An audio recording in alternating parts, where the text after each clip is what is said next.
Pwede opening song. Salamat. Daghang salamat Ate Jo sa pagtawag. Maayong buntag Australia, Hong Kong, Pilipinas ug USA ngayong hapon. Ang among kantahon kay Blessed Assurance, Jesus is mine. Blessed assurance, Jesus is mine. Oh, what a foretaste of glory divine.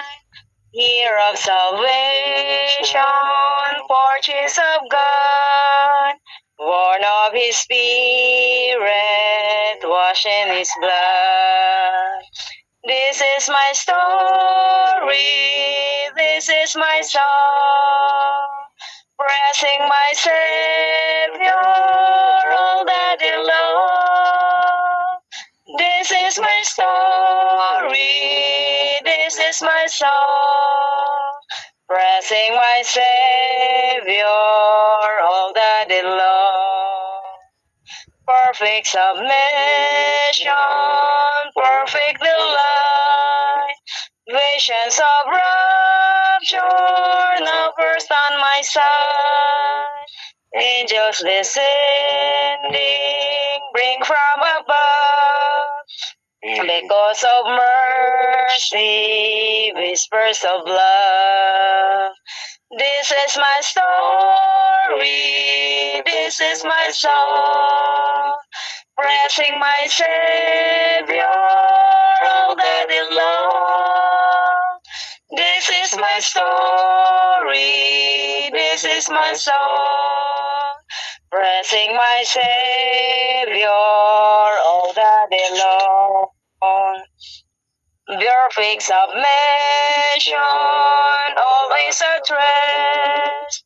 I and my Savior am happy and blessed, watching and waiting, looking above, filled with His goodness, lost in His love.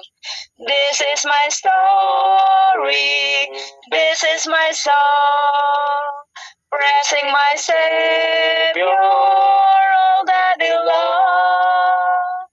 This is my story, this is my song, praising my Savior all the day long. Back to you, Sis Jo. Daghang salamat.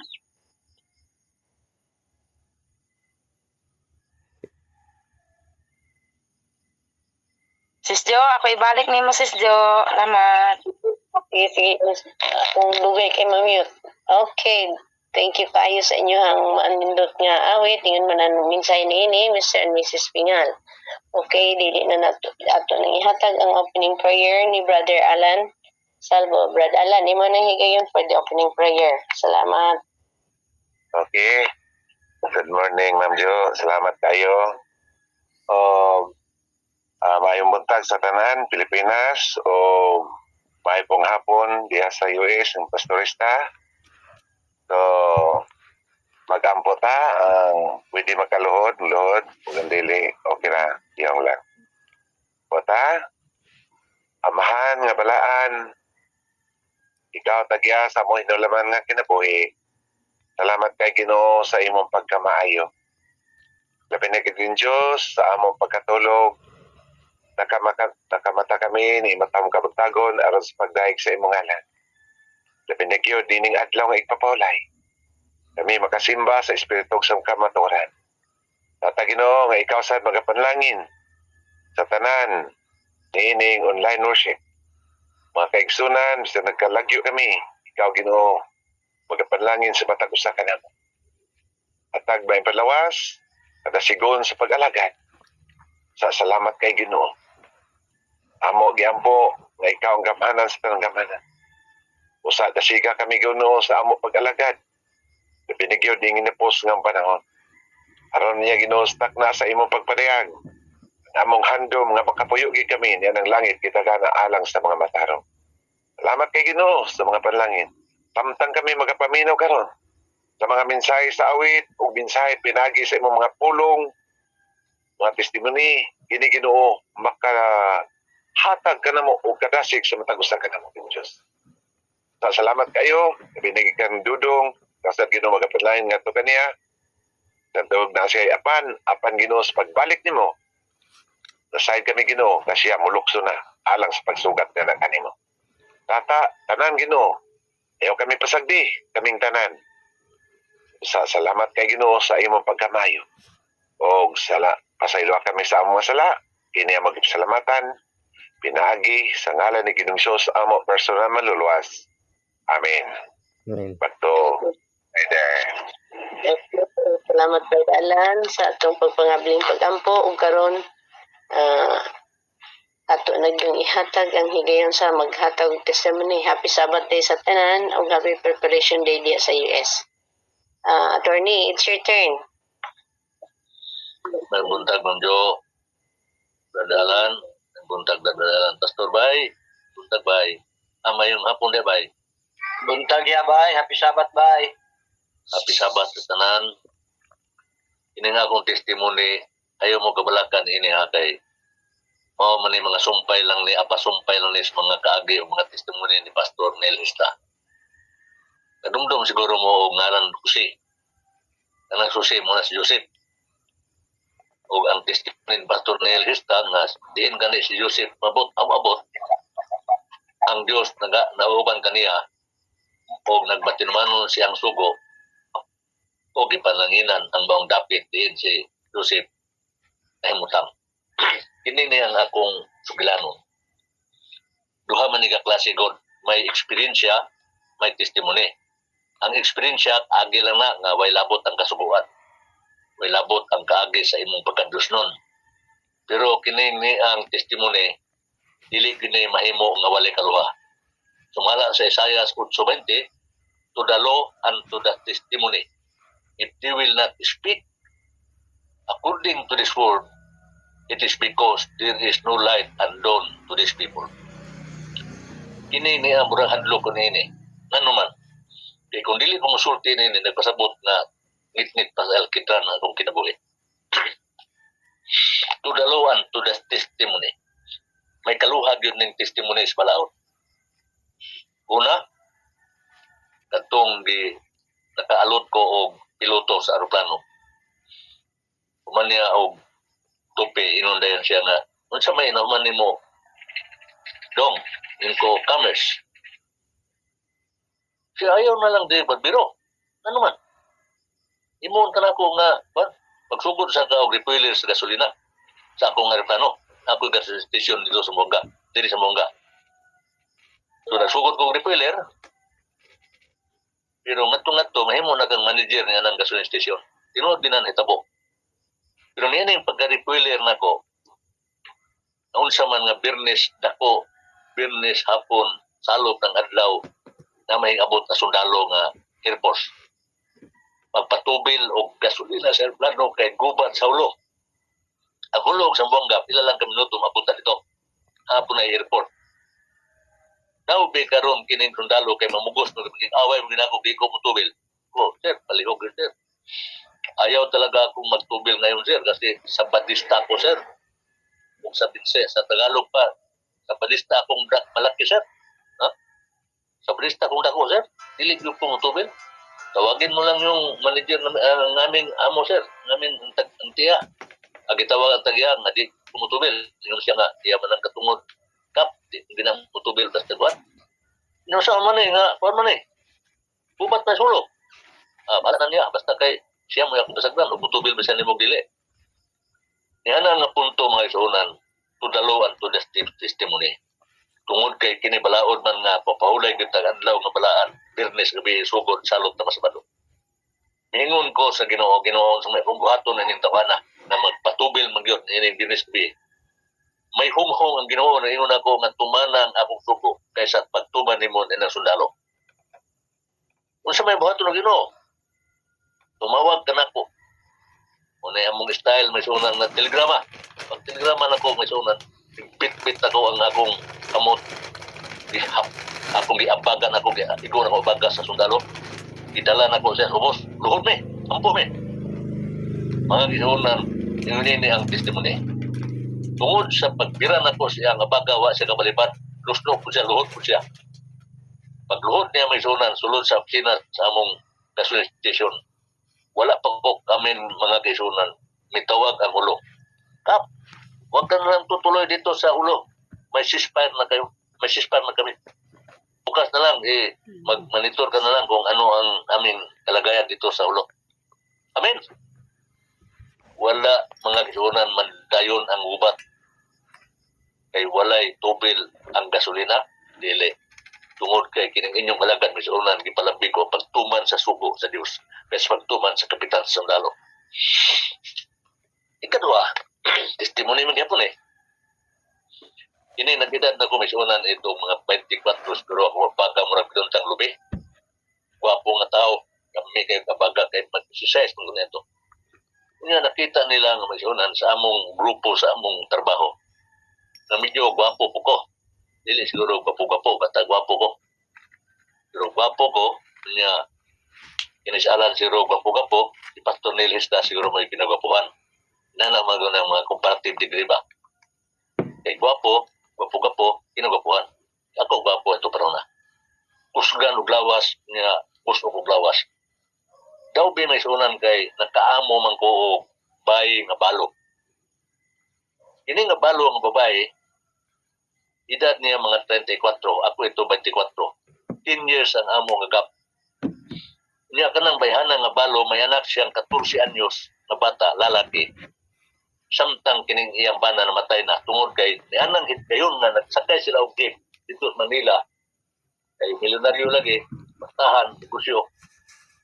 Na sila ipangitabo nga ang iyang bata o ang iyang bana, disgrasya. O ang bana, on the spot. Dead on the spot. Ang bata nabilin.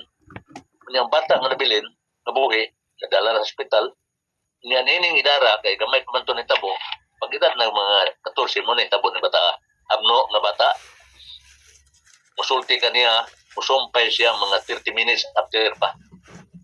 Niya yung trabaho, kumanin mong ligo niya, tanin mo og papel, tanin mo ballpen, tanin mo color, mga crayon, mag-drawing na siya. Taganin mo kining kamera, mang shoot na siya. Muna yung trabaho, 14 years old. Kini nga bata, sa nakadiskubre kining maong babaeng balo nga maayo kong pagkatao, iyang gidala sa sambuanggang bata kay Manila. Gipa-adapt na ko. Puyo mi hotel, binayran mi kada adlaw gabi, pila mi kabulan sa hotel. Pagpakaon sa bata, ako dili ang taga-hotel, dili winer siya.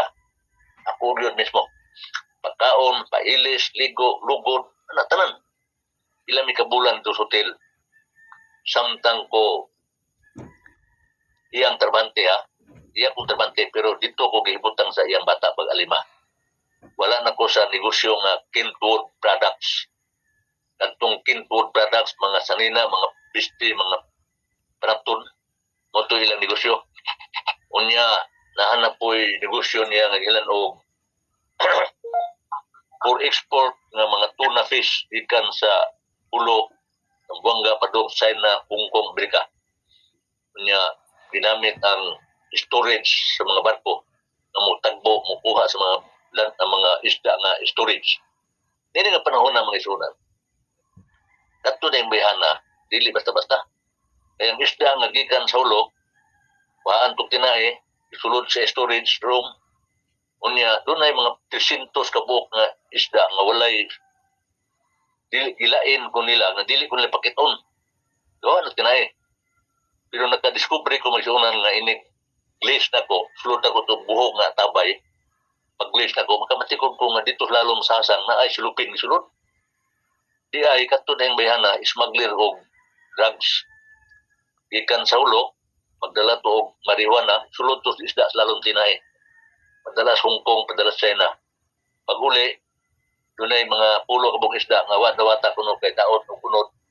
Isudlan na po og laing drugs, sulod sa lalong tinahe sa isda. Yan, distribute na po diri sa buwang galapit. Yun na ang negosyo may sunan sa akong amo, pero ako'y kalibutan, kay igo naman kong tip-checker. Manihit lang ko. Katong bata, diha na. Sa diha nga ang bata, maayo kayo pagaliman, nambok ang bata, niya maayo kayo pagabansay na ko. Makamao na mo dala, mga picture, may na mo mukha ng mga anggol-anggol, drawing. Uy, ingabot ang inahan. Pag-abot sa inahan, ilabihang wapuha guys, opisina na ko. Uy, ang opisina, mga isunan ako, ang usa ka plaza, masudlan og upat ka mga auto. Ang usa ka plaza, opisina. Unyang kwarto na mo nga gihimo nga akong opisina misunan, may bed pa. May daanan pa nako nga gusto kong paulay, makaita ko sa akong kwarto nga akong opisina. Nindot yung opisina. Likod niya na, kurtina lang na ako yung akong hidanan. Aircon. Ano man? Kaya ako ko nadala siyang bata. Nga, ibutan to yung bata, butang sa opisina, butang na po itong bangko, lingkod-lingkod, kudak-kudak ito. Muna trabaho ito, ipon mong lakaw. Kaya amno lagi. Taupi karon. Pagka 29 time na sa December ing abot maning maong inahan. Sa pag-abot sa mong inahan, dunay himo sa insik tanan. Pagkaon klipyang, pagkaon na lamig kay pagkaon. Usa ka dako hotel. Nya nagtapad bin ning amo na mo. Nya day wako kasabot itong shower party naman dito paghihimo para nila nako. Ingon naman insik na bay ikaw ba isunod si Manang milyonaryo na kabay kay imo asawa ba milyonarya. Naman na istorya sinsik. Wako kibaluan ng istorya. Innocent ko ta, nabako lang ta. Daw ba mga isunan kay pagka 29, 30, 31 sa Disyembre, nagkausog naman timpo sa among opisina. Ang among opisina misunan, tanang perfume, iabrihan tanan. Tumuta guys, atong opisina. Nya, tanang bakbak dito sa mga beach spread. Bago, lumiya kayo. Sa diha nga, fully air condition akong opisina, akong kwarto, tuwa dito ang kahadiro, tuwa dito ang kahad sa mga libro, kahad sa mga kuan kay ang negosyo itong bayhana tulo. Anapton, niya isda, o ruga siguro, doon lang. Pero naa siya ay bangkok na tulo. Kina yung bangkok, nemo. May report po notebook na ako kita, may income na to. Yung report, madalas income talaga. Tanang, daw karon kay ang among trabaho, regular mo trabaho may suna. Nahimo man kong kuan ito, dispersing, nahimo kong unya himo kong tanan ng mga licensing sa papilis na padala sa Amerika sa isda, fisheries ako tanan. Hildas ihang kuyawan na ito. Ano man, kaya nang 31 sa December, wapong sina, kanang behana yung abot. Pag-abot niya may suunan hubog. Uy, nasamparay. Yan siya, asa siya bebek. Bibis may ang tanda na kumitunan. Di ang security guard, insulti po siya nga. Wala siyang kwarto mo. Abri kwarto. Ano tulog ng mga ko anak kay kumana ba yung buto-buto ng alas 12 sa gabi anang bagong tuig, padayong bagong tuig. Datiyaw na ako, Disimbre. Bagong tuig na uno. Asabit. Yung security guard. Tulog naman. Eh, nabi niya na may buto-buto. Karon tulog naman. Di niya dito mapukan naman. Pukaw. Di pukaw dito security guard. Abring lip. May liabi security guard. Abring. Abring ako. Ikabit. Dele. Asa notebook, asa pira na to bangko, asa pira. Ato isda, ato negosyo isda, asa negosyo ato fisheries, asa notebook tanan. Ako, pakita na to notebook na ko. Notebook tanan. Kita notebook, okay, i-post tanan. Kuman, gawas po siya. Balik po. Ikabit. Asa bangkok, asa magbangkok. Pakita na po na kong bangkok, tanan. At itong mga checking accounts ng mga record, pakita na ko niya. Pagkuman, lakaw na po siya gawas. Pero hubog siya. Bahong bino. Tugay na po siya kay pag-auso na po niya. Ikabit, ako bilin kwarto. Ikaw gawas, dala palangana, kaya ako pa. Uy, ano man ni ma'am? Ako hubog, ako lasing. Uy, hingitag palangana, hatag na po palangana. Kaya magsuka siya. Buta na tubig kamay palangana, suka siya. Luta na ako suka mo daw, may suka yun, laway-laway, magamay, luwa-luwa naman. Wala man nag-insik, ibalo man nag-insik nga dagpong luwa. Paano to? Gawas na po kong balik. Siya na yung bilin sa akong opisina. Kami na po security guard ng istorya. Ipangita na po ko niya. Siya ay kabib, iba kabib. Dala din, kuha ka palagana. Hugas to palagana kay ako suka. Kuha na po palagana. Kuha na po palagana, suka. Hugas po niya, gabas po palagana. Nadugay may saunan, nagkausap naman yan tinimplahan. Ang kwarto, ang suga, no? Ang suga nga pula o blue man sila itong suga sa mong kwarto. Gi-blue naman. Isulod ko. Pagsulod na ko, naghigda naman sa kwarto. Oh, puyaw na. Ikaw, ma'am, ikaw higa lamang, tulog ka, ma'am. Ikaw lasing, tulog na ka diya, ako gawas. Gawas po ko. Nanampit na po siya, gawas na po siya. Ako may gutom, kuha ka dito, sudan dito, kusina ako. Nama security guard, ma'am, himo na sugo, ma'am, kaya ako, yung gawas na po niyan ako, nagtulog na po laing kwarto, ma'am. Paano ako matulog din sa mong kwarto, kay ikaw naman ka diya, ikaw na higa na, anak ko. Pero Tagalog na insik ako, ha? Ininsik na Tagalog ako style. Mga isuunan, pasundon ng ko. Nagdala na ko sudan, nagdala na ko kaon niya, pasundon ng ko niya.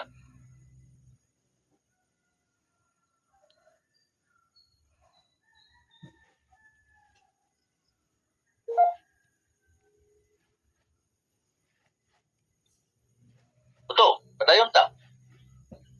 Pila nagkasulod-sulod na ko gawas, tulod gawas. Ang kwarto ilabihan na kalisod. Pero niya sa uno na may suonan.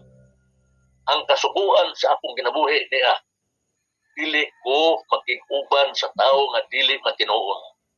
Kay pastor usahay pastor buong sa bato. Maglibog ko niya kay inon ko nga ako ma'am Adventist na hindi ko magtrabaho sa bato ma'am, hindi ko mag-report sa opisina. Dili na ko niya patuon sa opisina. Pero napoy yang sugo niya na yang bata dito nga baligoon niya to kanon to hotel. Daghan kayo siyang sulay-sulay ginagawa ng patrabaho sa bato pero tugog ko ninyo ko. Pero may sunan ni anang gabi sa pagmanang kadlawon sa mga 31 sa Disyembre. Tanan mapanulay iyan ang gihimo tanan. Igda na siya dito, igda na sa kapte nga akong kwarto. Nagkirig-kirig na siya dito. Pumiro to na pinaitis. Sunod wala na tanan. Unya, pasampiton ko kay ang bangko, pasampiton ko kay ang kwarta pira asa. Pero paglili na ko may sunan kay malili man tusluyo sa aircon kay no naman to bikil to aircon na wa man tumusibo kayo. Tugsog na tuktok dito nakita na ko ang iyang hintang. Gusto gini ang iyag yung kong tilawan sa magandusip. Pero may sunan wala yung kumusulod ni anang iyang kwarto nga naa siya sa pagsulay. Ano? Tungod kay ang Dios nagsulti nako nga ayaw kang ilabtin anak kay akong gipiyal nimo iyarang anak ug ang trabaho. Usa nagmadugon ko may sunan ako ano na niadto kung panlitan udaog ako ni ato mga pagsulaya siguro mahimo kong gobernador sa Egypt. Una ko ano na ang gobernador sa Egypt ano na ko I was a politically inclined personality. Nagbata ko. I read books on persons, mga politicians nga nagdaog sila. I was a champion in political analyst at mga panahon na bisan og high school pa ko hangtod nag-college hangtod nag-uman ko eskwela. Daghan ko ipadala og mga tao nga ako ipadaog. Pero nakita na ko may sunan ng Dios. Nagapanlangin ako. Wala ko matintal og mga politika. Nagtabang na ko mga politiko nga ako padagon. Pero wag yung kumukuyog nga naman. Tungod kay bisan ang Dios nagsugo nako na imong ini ang imong buhaton magpangulo ka pero galikay kog politiko may sunan ano man tungod kay bisan sa Sabado na ay meeting patambungon ka na ay mga punson-punson kaon inom dili yung galikay pag-inuban sa mga politiko. Ingon ini ang dagan ako may sunan. My testimony is because I was strong and firm sa balaod ug sa kasubuhan ug sa testimony. That's why God blessed me. Wherever I go, wherever I commit, wherever I engage with and negotiate with people, talihan ni Pastor Nelista, there were blessings na dili may kasabot may sunan because God was always with me wherever I go and wherever I walk, whatever I engage. Ang Diyos magapalangin ug di ra kutob ang akong testimony kay daghan pa man siguro pero atangi ang sunod nga gula niini basin og magakaplag pa kamo niini og dugang pagpatulungan. Ang Ginoo magapalangin kaninyo o may buntag Pilipinas, may buntag Australia, may buntag Hong Kong, o may hapon Amerika.